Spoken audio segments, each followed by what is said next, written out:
perspectives of motivation.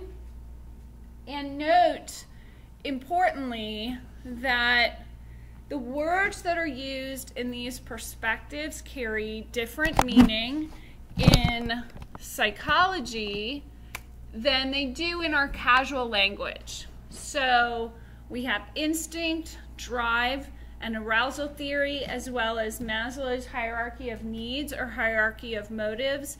It's very important to note that when we talk about these words in psychology, they have unique and specific meanings. So I'll talk about each one.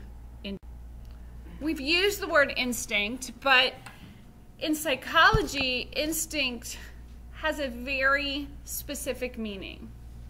It's a fixed and unlearned pattern of behavior which would be shown by all members of a species, all of them, in response to a sign stimulus. So it doesn't refer to when we talk, for example, about a maternal instinct. And women certainly have a drive to protect their children, right? Nobody would deny that. Most women do, and in fact, if you don't, there tends to be something we can diagnose about you. But I've used the example before of when I'm in the park with my kids and there's a guy there who didn't seem to bring any kids and doesn't seem to have any business there. That makes me a little nervous. Sorry to stereotype the men in the room. But a couple of times I've just left when there's a guy in the park who makes me uncomfortable. Riverside Park was the last time that happened. I think the guy was doing drugs in his car, so there's that. So we just left. But another mom might want to go up and introduce herself, you know, ask the guy if he's waiting for someone. She might have a different reaction. We don't all do the same bizarre dance and clack in the same way because we feel threatened. So like the male stickleback fish is instinctively driven to attack the red underbelly of another fish. Birds know to peck at the red speck on their mother's beak to get food. Birds know to build the type of nest that's characteristic of their species. They'll build that nest even if no other bird shows them how to do it.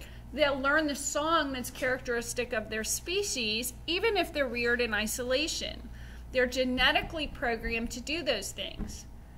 But although some birds can mimic sounds they hear, you know, and learn to talk, quote unquote, birds can't learn to build a different nest. You couldn't, no matter what you tried, teach the bird to build a tree house for your kid to play in. They don't have that flexibility because their behaviors are genetically programmed, their instincts. So do human beings have instincts that fit that behavior? Does a lot of our behavior fit that or fit that definition? No. Virtually none. Our behaviors are complex and voluntary.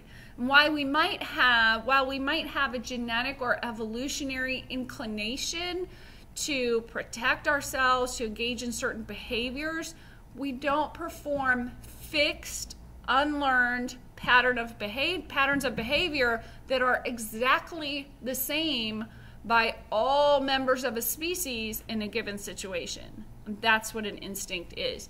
Some reflexes seem to fit that definition, but they're not complex. So they really aren't instincts, they're just reflexes.